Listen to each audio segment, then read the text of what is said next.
ये स्टूडेंट्स, तो अब इस वीडियो में हम लोग क्या देखेंगे, ग्राफ ऑफ लीनियर इक्वेशन। एक जो लीनियर इक्वेशन होती है उसके ग्राफ कैसे बनाए जाते हैं और क्या होता है, मतलब ग्राफ्स के बारे में पढ़ेंगे। ठीक है, तो ध्यान से देखिएगा। इसी वीडियो में हम अगर पॉसिबल हुआ तो ग्राफिकल सॉल्यूशन भी करेंगे। ठीक है, तो देखिए, सपोज करते हैं लीनियर इक्वेशन लेते हैं x + y = 6। ठीक है, एक सिंपल सी लीनियर इक्वेशन लेते हैं। सबसे पहली बात तो हमेशा बेटा ये याद रखना है, एक लीनियर इक्वेशन हमेशा कैसा ग्राफ बनाती है। एक लीनियर इक्वेशन हमेशा बनाती है स्ट्रेट लाइन। क्या बनाती है? Straight line. मैथमेटिक्स में जैसे जैसे आप आगे बढ़ते रहेंगे, बड़ी बड़ी क्लास में आते रहेंगे, वैसे वैसे आपको हर मैथमेटिकल एक्सप्रेशन बोले या फिर इक्वेशन बोले, ठीक है, हर चीज को आपको ग्राफ पे रिप्रेजेंट करना आना चाहिए और हर पर्टिकुलर चीज की पर्टिकुलर ग्राफ शेप होती है। तो linear equation in two variables हमेशा किस तरीके का ग्राफ बनाएगी? Always straight line. मतलब इसका मतलब क्या हुआ? इसका मतलब ये मुझे एक लाइन देने वाली है ना, लाइन देने वाली है, समझ रहे हो? लाइन देने वाली का मतलब कि ग्राफ पर लाइन देने वाली है। ठीक है, तो अब क्या होगा, इसका ग्राफ बनाने की कोशिश करते हैं। कोशिश कर रहा हूं सीधा ग्राफ बन जाए, है ना। देखो, बिना मेजरमेंट्स के ले रहा हूं, जो ले रहा हूं यहाँ पे, आप लोग समझने की कोशिश करिएगा। लाइन बनेगी नहीं बनेगी, लेट्स से आप लोग अगर ग्राफ को मेजरमेंट्स के साथ बनाएंगे तो 110% बनेगी लाइन। ठीक है, ग्राफ बनाते कैसे हैं? ग्राफ बनाने के लिए आपको कुछ नहीं करना, एक टेबल बनानी होती है। ठीक है, इस तरह की आप टेबल बनाएंगे और एक तरफ लिखे x, एक तरफ लिखे y। आप अपनी तरफ से x की जो वैल्यू मन में आती है वो रखें। आसान के लिए बताऊं, अगर आसानी के लिए तो सबसे पहले एक बार 0 रख के देखिए। x की वैल्यू मैंने रखी 0, तो देखिए 0 + y = 6, यानी कि y की वैल्यू क्या आ गई? 6। तो x जब 0 था, y क्या हो गया? 6। ठीक है, इस बार मैंने क्या करा, y को 0 कर देता हूं, तो x की वैल्यू क्या आ गई? 6 आ गई। ठीक है, एक बार क्या करता हूं, चाहे आप x की वैल्यू रखें चाहे y की रखें, वो आपके ऊपर है, टोटली अप टू यू है। ठीक है, आप x की रखेंगे तो y की निकल जाएगी, y की रखेंगे तो x की निकल जाएगी। अब लेट्स से मैं x की वैल्यू रख देता हूं 4 रख देता हूं। ठीक है, तो अगर मैंने x = 4 रखा तो क्या हो जाएगा? देखो 4 + y = 6, यानी कि y = 2। ठीक है, ये मेरे पास पॉइंट जनरेट हो गए। सर क्या 3 ही निकाल रहे हैं? आप चाहो 4 निकालो चाहे 40 निकालो, लेकिन एक लाइन को बनाने के लिए मिनिमम 2 पॉइंट्स की रिक्वायरमेंट होती है। ठीक है, तो फिर भी एक सलाह है, 3 निकालना हमेशा बेटर रहेगा। इन पॉइंट्स को मार्क करते हैं जरा। ठीक है, पहला पॉइंट है x की वैल्यू 0 और y की वैल्यू 6। थोड़ा और आगे बढ़ाना पड़ेगा ग्राफ, और मुझे लग नहीं रहा है सीधा बन जाएगा। 1 2 3 4 5 6, मतलब फर्स्ट पॉइंट ये है, x की वैल्यू 0, y की वैल्यू 6। इस पॉइंट को मैंने नाम दिया a, और यहां पे लिख दिया 0,6। अपने ग्राफ को इंफॉर्मेटिव बनाने के लिए हमेशा पॉइंट को हाईलाइट करें, एक लेटर से प्लेस करें नेम, और उसके क्या बोलते हैं, ये कोऑर्डिनेट्स है, ये लिख दीजिए। दूसरा क्या है, x की वैल्यू 6, y की वैल्यू 0। 1 2 3 4 5 पर एक कोऑर्डिनेट लेने, यहाँ पे 6, सॉरी यहाँ पे मैंने हाईलाइट करा, इसे दिया b और इसके कोऑर्डिनेट्स मैंने लिखे। वैसे तो अगर आप ध्यान से देखो तो मैं इन दोनों को मिलाकर एक लाइन ड्रॉ कर सकता हूं, मैं कोशिश करता हूं। ठीक है, स्केल की हेल्प से कोशिश करते हैं इन दोनों को ड्रॉ करने की। ये देखिए, हमने एक स्ट्रेट लाइन ड्रॉ कर दी इन दोनों की हेल्प से। अब आप बोलेंगे सर तीसरे पॉइंट को आपने यूज नहीं करा, देखो करते हैं। 1 2 3 4 और x की वैल्यू 2, भाई ये यहां पे कहीं आना चाहिए, लगभग 4,2 इसे नाम दे दिया हमने। ठीक है, आप तीनों पॉइंट्स प्लॉट करेंगे पहले, उसके बाद स्ट्रेट लाइन ड्रॉ करेंगे। क्योंकि मेरा मेजरमेंट सही नहीं था, ये मैंने रैंडम ग्राफ बना लेते विदाउट मेजरमेंट्स, तो मेरा गलती हो सकता था, इस वजह से मैंने ऐसा करा।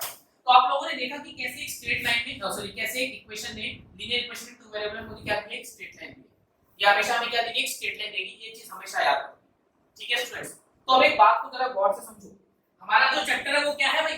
पेयर है, पेयर, यानी कि आपके पास हर क्वेश्चन में 2 इक्वेशंस मिलेंगी आपको। हर क्वेश्चन में कितनी इक्वेशंस मिलेगी? 2। तो मान के चलो एक और इक्वेशन लेते हैं, 2x + y = 10।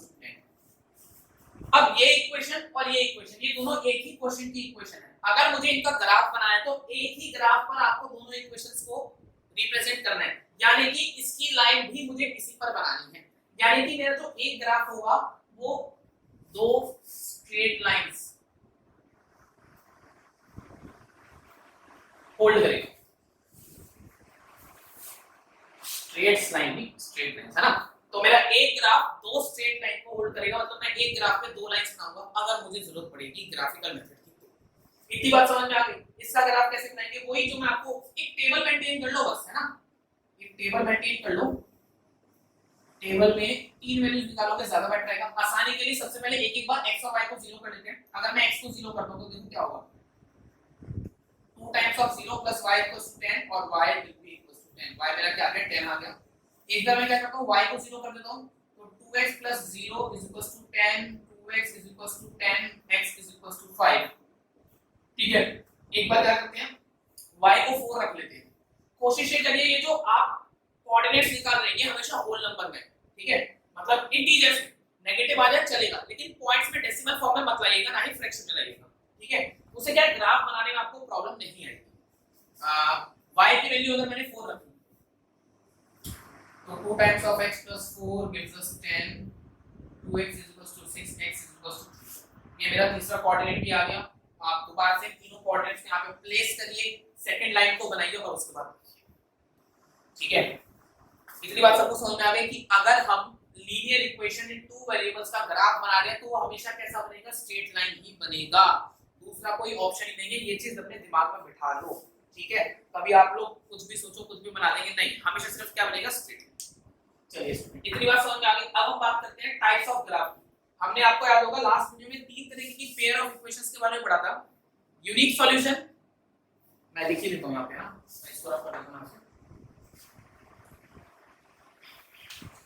हमने क्या क्या पढ़ा था, यूनिक सॉल्यूशन,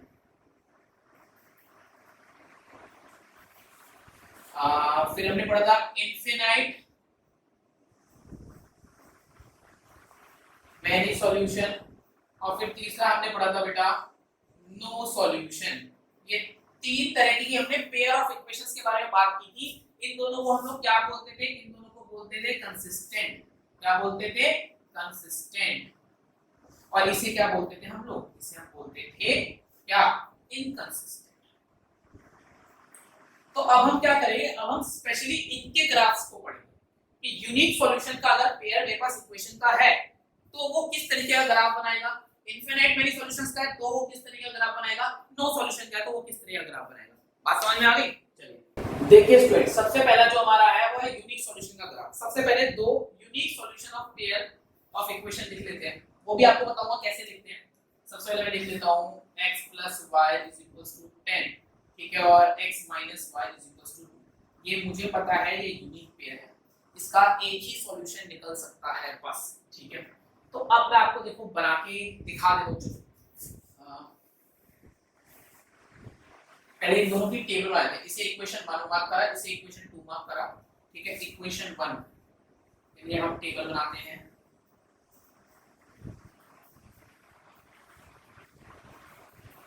x की वैल्यू 0 रखता हूं, यार 0 तो बहुत ज्यादा बड़ा हो जाएगा। ऐसा करते हैं हम लोग x की वैल्यू रख देते हैं 5। अब आप बोलोगे 0 बड़ा हो जाएगा सर, इसका मतलब क्या है? देखो अगर मैं x की वैल्यू 0 रखता हूं तो y 10 आ जाएगा, और मुझे अपने y को 10 मार्क करने के लिए थोड़ा बड़ा करना पड़ेगा। इस वजह से मैं कोशिश कर रहा हूं अंडर 5 या 6 4 तक वैल्यू आ जाए तो चलेगा, है ना। या एक काम करें हम, क्या हम एक काम और कर सकते हैं, इसे थोड़ा सा छोटा कर लेते हैं, इसे 8 कर लेते हैं। अभी भी ये उसी का है, ठीक है। अब भी आप देखो, मुझे पता है, मैं आपको बताऊंगा, अगर आप x की वैल्यू 5 ले लेते हो और y की वैल्यू 3 ले लेते हो तो ये दोनों को सेटिस्फाई कर जाएगी, है ना। 5 + 3 8 और 5 - 3 = 2, ठीक है। तो अब मैं क्या करता हूं, x की वैल्यू लेता हूं 3 तो y की आ जाएगी 5, है ना। x की ले लूंगा 4 तो y भी आ जाएगा 4। अगर मैं x की वैल्यू ले लूंगा व्हाट x की वैल्यू लेता हूं 5 तो y आ जाएगा मेरा। बात समझ में आ गई सबको? बहुत सिंपल था, इसलिए मैंने कैलकुलेट नहीं करा, डायरेक्ट निकाल दिया। इक्वेशन 2 के लिए टेबल बना लेते हैं बेटा।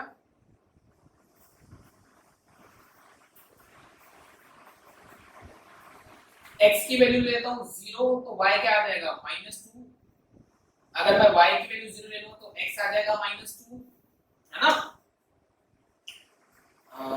ठीक है, x की वैल्यू 0 y की वैल्यू 2। अगर मैं दोनों x की वैल्यू लूंगा 1 तो y आ जाएगा, x की वैल्यू लेते हैं हम लोग क्या 3 लेते हैं। x की वैल्यू अगर मैं 3 ले लूंगा तो y आ जाएगा मेरा 1। बात समझ में आ गई। 3 - 1 = क्लियर है। अक्सर इन दोनों को मार्क करते हैं, इन इक्वेशंस को प्लॉट करते हैं। ध्यान से देखिएगा कैसे करते हैं, ठीक है। पहले तो मार्किंग कर लेते हैं।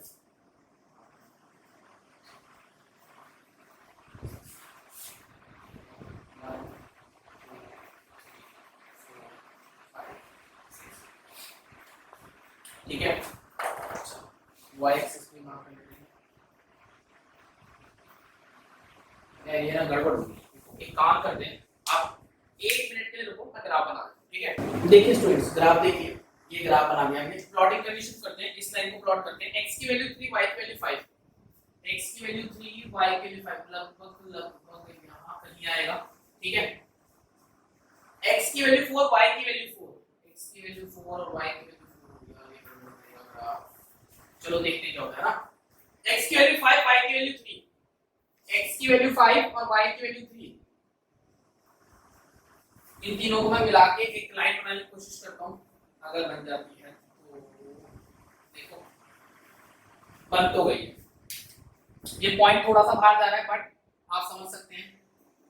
इसे लिखिए 3,5, इसे लिखिए b की वैल्यू 4,4, इसे लिखिए c की वैल्यू 5,3।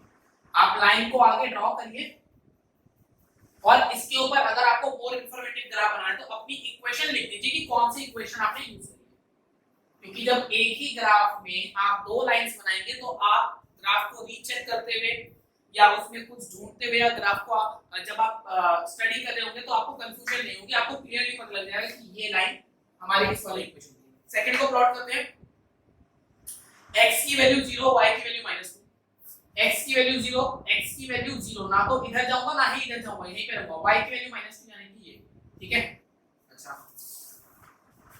x की वैल्यू अच्छा ये वैल्यू बस निकाल दी हमने, है ना। y की वैल्यू सब पुट करेंगे तो x की वैल्यू आएगी 2,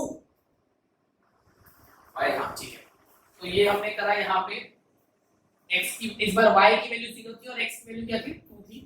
और थर्ड पॉइंट क्या है भैया, x की वैल्यू 3, y की वैल्यू 1, x की वैल्यू 3, y की वैल्यू 1, लगभग चलिए बस मिलाने की कोशिश करते हैं इन्हें हम। देखिए भैया ये हमारा ग्राफ बन गया और ग्राफ में बहुत सारी आप देख लोगे थोड़ी सी गंदगी फैल गई यहाँ पे, है ना, लेकिन फिर भी काफी हद तक सही बना है। इसको आप जरूर मार्क करिए, यहाँ पे पॉइंट डाल दीजिए p -0, -2, यहाँ पे डाल दीजिए q, है ना। ये कौन सा हो जाएगा 2,0 और यहाँ पे कोई है ही पॉइंट था, अरे हाँ था, नहीं था, तीन ही पॉइंट थे, 3 वाला था, सॉरी यार, 3 वाला पॉइंट यहाँ पे था, तो यहाँ पे डाल दीजिए r3,1। अब जरा ध्यान से समझना, ये यूनिक सॉल्यूशन था, वन सॉल्यूशन था और इसका जो पेयर ऑफ इक्वेशन बना वो कैसा बना हमारा, इंटरसेक्टिंग ग्राफ। कैसा बना है, इंटरसेक्टिंग ग्राफ। यानी कि क्या हुआ, जो यूनिक सॉल्यूशन का ग्राफ बनेगा वो हमारा कैसा बनेगा, हमेशा इंटरसेक्ट, यानी कि उसकी दोनों लाइनें क्या करेंगी, इंटरसेक्ट करेंगी। और देखो जिस पॉइंट पे इंटरसेक्ट कर रही है, इस वाले पॉइंट पे इंटरसेक्ट कर रही है और इस वाले पॉइंट के कोऑर्डिनेट ऑलरेडी यहां पे लिखे हुए हैं। अगर आप लोगों के मान के चलो कोई लाइन यहां पे इंटरसेक्ट कर जाती यहां, तो आप इसके कोऑर्डिनेट्स निकालिए, बात समझ में आ रही है। पर अभी मैं क्या कह रहा हूं, अभी हमारी लाइन जहां इंटरसेक्ट कर रही है वहां पे ऑलरेडी हमारे पास कोऑर्डिनेट लिखे हुए हैं 5,3, यही हमारा इनका सॉल्यूशन होता है। देखो मैंने लिखा दिया, जहां पे वो इंटरसेक्ट कर रही है वही हमारा क्या होगा, सॉल्यूशन होगा। चेक कर लो, x की वैल्यू 5 और y की वैल्यू 3 डाल के चेक कर लो ना, क्या दिक्कत है। इक्वेशन 1 में डालो 5 + 3 = 8, वेरीफाइड। 5 - 3 = 2, वेरीफाइड। और कोई सॉल्यूशन निकलेगा नहीं, क्योंकि क्या है, वन सॉल्यूशन है, यूनिक सॉल्यूशन। बात समझ में आ रही सबको। इसका मतलब हमारे जो यूनिक सॉल्यूशन का ग्राफ होता है वो कैसा बनता है बेटा, इंटरसेक्टिंग लाइन। बहुत ध्यान से याद रखना, ये एमसीक्यू में पूछा जा सकता है, ठीक है। चलिए तो अब हम देखते हैं नेक्स्ट। ये स्टूडेंट्स तो देखिए नेक्स्ट टाइम हमारा इनफिनिट वैल्यू सॉल्यूशंस। अगेन हम दो इक्वेशंस लेते हैं, लेट्स से पहले वाली लेते हैं, तो x + y = 4 ले लेता हूं मैं। दूसरी इक्वेशन लेता हूं, लेट्स से 3x + 3y = 12। ये इनफिनिट मैनी सॉल्यूशंस का पेयर है। सर आपको कैसे पता, बताऊंगा, अभी बताऊंगा, सब बताऊंगा, चेक करो ध्यान से। पहले इसका ग्राफ के लिए इसकी टेबल बनाते हैं। इसे इक्वेशन 1 मार्क करा, इसे इक्वेशन 2 मार्क करा। देखो सिंपल इक्वेशन ले रहा हूं जिससे कि तुम्हें समझ में आ जाए, है ना। x की वैल्यू डाल दी 0 तो y आ गया 4 और अगर मैं x की वैल्यू 4 डाल दूंगा तो y आ जाएगा 0। दो पॉइंट निकालो, इसका ग्राफ बनाते हैं। x की वैल्यू डालता हूं 1। देखो अब इसको सॉल्व करते हैं, है ना। 3 times of 1 plus 3y is equals to 12। तो ये हो गया 3y इज इक्वल्स टू 12, है ना, ऐसे लिखा जाएगा, सॉरी। और 3y is equals to 12 minus 3, 3y is equals to 9, y is equals to 3। बात समझ में आ गई सबको? क्लियर है? दूसरी हम क्या लेते हैं, x की वैल्यू लेते हैं हम 2 ले लेते हैं। x की वैल्यू लेते हैं 2। तो 2 के लिए सॉल्व करा तो 3 times of 2 plus 3y is equals to 12। आप बोलोगे सर आपने इसमें 0 0 क्यों नहीं लिया? 0 0 ले लो, कोई दिक्कत नहीं, मैं तो अलग पॉइंट ले रहा हूं 6। वैसे मैं आपको बताऊं 0 0 लोगे तो एक पॉइंट आ जाएंगे, है ना। ये हो गया 3y इज इक्वल्स टू 12 और 3y इज इक्वल्स टू 6 और y की वैल्यू क्या होगी? 2 पॉइंट काफी है, ठीक है। चलो 2 ही बना लेते हैं, या ऐसा करो तीसरा बना लेते हैं। तीसरा एक लेते हैं, x की वैल्यू लेते हैं 0। तो जैसे ही x की वैल्यू 0 डालूंगा यहां पे हो जाएगा 0, ये हिस्सा हो जाएगा हमारा 0, ये रह जाएगा 12, y की वैल्यू आ जाएगी 4। इन्हें प्लॉट करते हैं, पहले इसे प्लॉट करते हैं। x की वैल्यू 0, y की वैल्यू 4, 1 2 3 4। एक पॉइंट यहां, x की वैल्यू 4, y की वैल्यू 0, 1 2 3 4, एक पॉइंट यहां। इन्हें ज्वाइन करके लाइन बनाने की कोशिश करते हैं तो बनी रहेगी। 2 पॉइंट्स हमारे पास, तो कोई दिक्कत नहीं है, बस सही से हो जाए। ये हमने बना दी है ज्वाइन करके लाइन। आगे लाइन इसे मार्क करिए जरूर। ये हो गया आपका 0,4 और ये क्या हो गया आपका b 4,0, ठीक है। अच्छा जी, अब इस वाले को मार्क करते हैं। x की वैल्यू 1, y की वैल्यू 3। x की वैल्यू 1 और y की वैल्यू 3, भैया ये तो इस लाइन पे आ गया ना। x की वैल्यू 1, y की वैल्यू 3, इसे मैं मार्क कर देता हूं p। x की वैल्यू 2, y की वैल्यू 2, x की वैल्यू 2, अरे ये भी इसी लाइन पे आ गया। सब एक हो गया, इक्वेशन गलत तो नहीं ले? नहीं, बिल्कुल सही जा रहे हैं, चेक करते हैं। x की वैल्यू 0, y की वैल्यू 4, ये तो यही वाला है ना। तो अब एक बात को देखो जरा, इसी के ऊपर दूसरी लाइन बनी है। कहने का मतलब ये है कि जो इनफिनाइट मैनी सॉल्यूशंस का जो ग्राफ होता है वो होता है ओवरलैपिंग लाइंस का। क्या होता है? ओवरलैपिंग लाइंस, या भी बोल सकते हो कोइंसिडेंट लाइंस। कोइंसिडेंट है ना, इंसिडेंट की स्पेलिंग ये होती है। या तो ओवरलैपिंग लाइंस बोलो या फिर क्या बोलोगे, इंसिडेंट लाइन, जो एक के ऊपर एक होती है। और इस लाइन पर या इन लाइंस पर आने वाले सभी पॉइंट्स इन दोनों को वेरीफाई करेंगे। देखो जैसे ये तो आप देख ही रहे हो, ये वाला पॉइंट दोनों में सेम है। मैं क्या करता हूं, 1 3 को इसमें वेरीफाई कराता हूं, 1 और 3 को मैं इसमें वेरीफाई कराता हूं। कराना क्या यार, देख लो ना, 1 + 3 4 होता नहीं होता? हां, 2 और 2 4 होता नहीं होता? मतलब जो इनफिनिट मैनी सॉल्यूशन होते हैं उसमें देखो मैं आपको एक आसान भाषा में बताऊं, अगर आपकी दोनों लाइनें जितनी भी जगह कट करेंगी उतने सॉल्यूशंस आपके निकलेंगे। तो भाई ये तो पूरा पूरा कट करती हुई जा रही है, एक के ऊपर एक है, इसीलिए हम इसे क्या बोलते हैं, इनफिनिट मैनी सॉल्यूशन। और आपको याद दिलाओ, अभी पिछली वाली में जो हमने यूनिक सॉल्यूशन में पढ़ा था, यूनिक सॉल्यूशन में बेटा क्या पढ़ के आए हो, कैसा ग्राफ बनेगा, इंटरसेक्टिंग। कैसा बनेगा, इंटरसेक्टिंग। इसलिए तो इसे वन सॉल्यूशन बोलते हैं। हमने ग्राफ बनाया था और हमारी लाइन कैसे करेगी, इंटरसेक्ट करेगी सिर्फ एक ही पॉइंट पर। यूनिक सॉल्यूशन का graph intersecting, infinite many solutions का ग्राफ ओवरलैपिंग लाइंस। तो अब जरा दिमाग लगाओ, जो नो सॉल्यूशन का ग्राफ होगा, मैं वैसे तो भी बता रहा हूं बट यहां पे एक बार चेक करते हैं। नो सॉल्यूशन, इसका मतलब तो अब जो हम पढ़ने वाले हैं उसका कोई सॉल्यूशन ही नहीं है। सॉल्यूशन ना होने का मतलब क्या है कि वो इंटरसेक्ट नहीं करेगी। यार ऐसे कैसे हो सकता है, इंटरसेक्ट कैसे नहीं करेगी? देखो ना, इंटरसेक्ट कैसे नहीं करेगी, अगर दो लाइंस बेटा पैरेलल हो जाएं, अगर दो लाइंस हमारी क्या हो जाए, पैरेलल, तो वो कैसी, किस उसकी होती है, नो सॉल्यूशन की होती है। बात समझ में आ गई?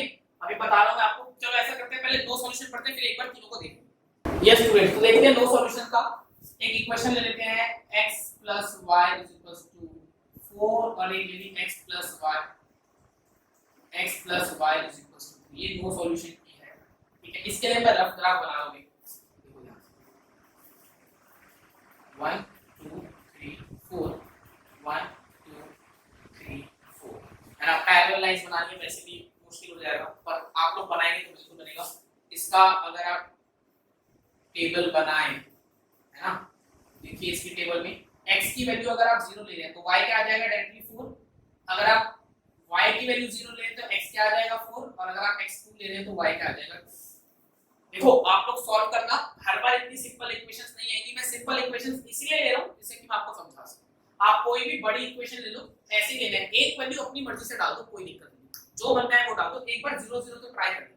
कोशिश ये रखनी है कि जो हमारे अदर वैल्यू है, एक तो हम लेंगे जो अदर वैल्यू है वो कैसी फॉर्म में होनी है, इंटीजर फॉर्म में होनी चाहिए। अगर इंटीजर फॉर्म में नहीं होगी तो प्लॉट करने में दिक्कत आती है ना। इसका ग्राफ बना लो,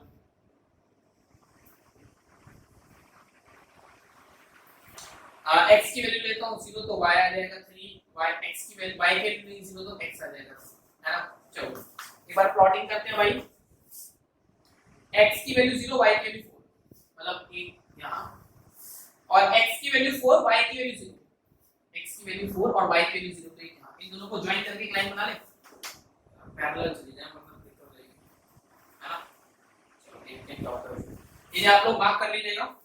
अब इस वाले को प्लॉट करते हैं, x की वैल्यू 0 y की वैल्यू 3, यानी कि मतलब यहां, और x की वैल्यू 3 y की वैल्यू 0, यानी कि यहां। उम्मीद तो लग रही है कि पैरेलल हो जाएंगी, अगर हमारी सही होगी तो सही है, कोई दिक्कत नहीं है, थोड़ा सा डिफरेंस आ रहा है बट आप लोग समझ जाएंगे।